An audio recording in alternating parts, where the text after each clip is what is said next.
get mixed up with the Santeria things and Right. all of those other things they've invited into their family line. And so he prays for them, and entire families have changed because maybe the one person that introduced all of this to them, Right. it has been broken from, and it's just very different. It's Right, yes, that's a whole culture. Well, because other cultures are very spiritual. South American and Central. And, right, Central American and South American cultures, and they believe in spiritual things. Yeah. And they, oh, I'm sorry. And they, but it's the wrong spirit that they've invited in. But if you invite the devil in, he gets to come on in. He didn't have a problem with it. I think I've told you that I used to pray for, I used to pray with people back there. I used to pray with people. No, I'm okay. I used to pray with people, and I would say to them, now I'm going to pray, because I was a big soul winner. I was taught, everybody you meet, you got to go out and you got to lead them to the Lord. So I was constantly doing that. There was a pack of us. We now call it spiritual mugging. As I told you, we would figure out ways to trick people into accepting Christ. I had that one friend, don't go to the bathroom. He's going to walk in on you. And you got to say a prayer before you move. So we would just always pray with people, And one of my best ways was to get people to spend the night at my house. Oh, come on over. I got twin beds, and you can stay at my house, and it'd be great.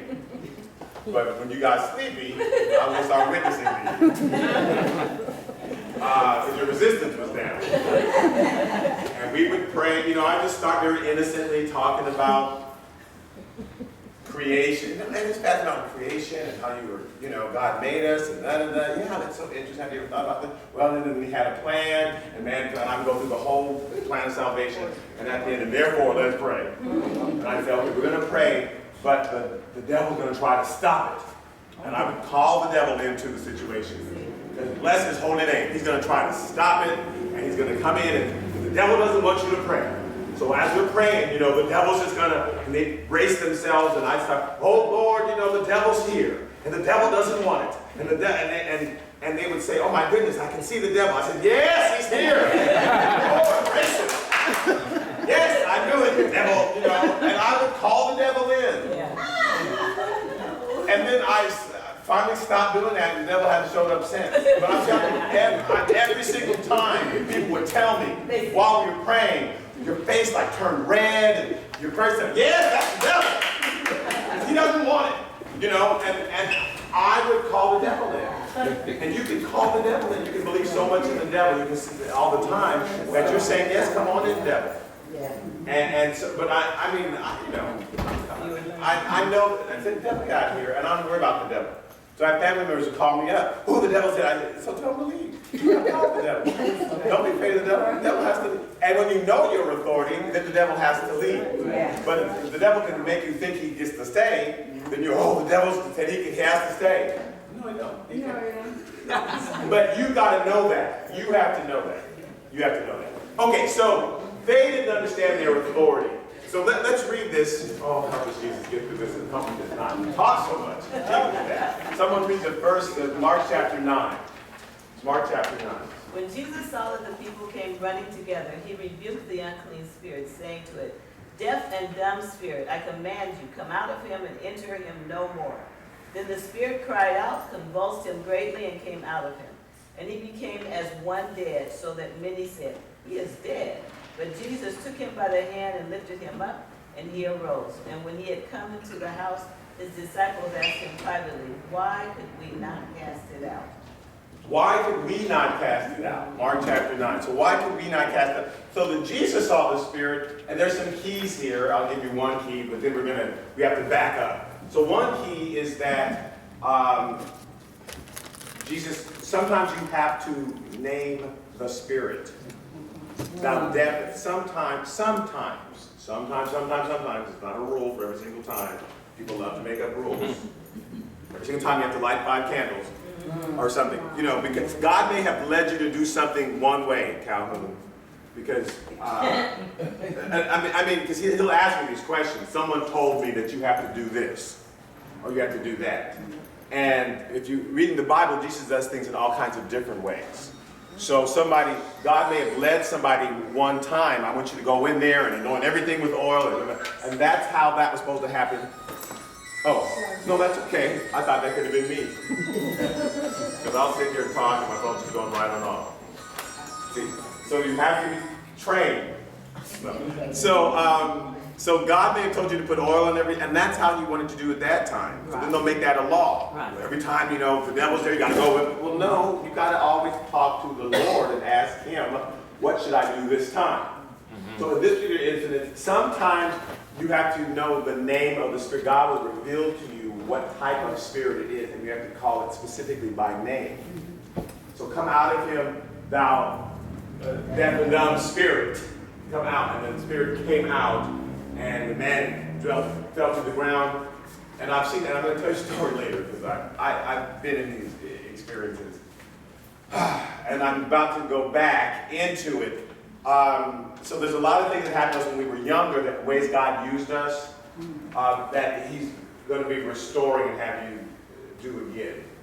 But there's a reason why things happen when you're younger, and then it feels like it leaves for a while. Like when I first became a Christian, this is what used to happen, and I'll get into that. But God is restoring that.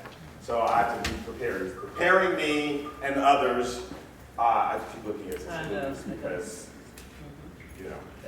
she's about to be restored and move like she's supposed to move. But there's a preparation, because the Holy Spirit it's like a parent leading a child through something. The parent is doing a lot of it. You're holding the bike, and the parent, you don't know this, but the parent is really holding that bike for you, and pedaling for you, and the kid doesn't, oh, look, I'm good. No, you're not really. I'm really doing it for you. But there's a point where they're going to step back, not lead, but step back, and you're going to have to do it yourself. But there's some training first so that you can do it on your own. So certain things happen when you were first Christians, because God was really doing the majority of it, and now He's wants to step back and have you move again with Him. But He's not going to come in sovereignly and just do stuff. He wants, like He would send the disciples out. Because He wants them to learn, to do it and follow His leading. So Jesus, they said, why couldn't we do it? I mean, because we spent here all this time, and what happened? So let's go back a chapter to Mark chapter 6, when He first gave them authority. So if someone can read that. Then He went out from there and came to His own country, and His disciples followed Him. And when the Sabbath had come, He began to teach in the synagogue. And many hearing Him were astonished, saying, where did this man get these things? And what wisdom is this which is given to Him, that such mighty works are performed by His hands? Is this not the carpenter, the son of Mary, and brother of James, Joseph, Judas, and Simon? And are not his sisters here with us? So they were offended at Him. But Jesus said to them, a prophet is not without honor, except in his own country, among his own relatives, and in his own house. Now that He could do no mighty work there, except that He laid His hands on a few sick people and healed them. And He marveled because of their unbelief. Okay, so that is so full of, how many of you notice anointing on people's lives? Like you just hear people get up to sing or speak or pray, and you go, that person has an anointing on them. That's different. Like, so you notice that she was reading. Well, there's an anointing on her, right? Yeah, right. When you turn, that's why I'm bringing that up. There's certain anointings on people. You can just be aware of it if you're listening to the Spirit. If you're listening to the Spirit, so clearly there's some sort of anointing on this young lady here, which is why this is a training session. Those of you who thought this was a Sunday school class, this is the training session. You're here because God's going to send you out, like Jesus got His disciples and He sent them out. God has you here. So no one's here by, oh, let's just go down to the church. You're all here because you're in preparation. You've been selected. You've been selected. And so it's not just, oh, there's something to do Sunday morning. Even if you don't, they say, oh, not me, I'm just here, I'm trying to get myself together. You're trying to get yourself together because God's he's going to do something with you. Not just because he needs you together. He needs you together to do something. Does that make sense? Okay. So, here's what's happening. Jesus is teaching in the synagogue, and so there's two parts to, well, like, why aren't there more miracles today? Why don't we read all this stuff in the Bible, we hear about these miracles, why don't we see them more? So there's two, I'm so sorry, man. There's two things that go with it. On our part,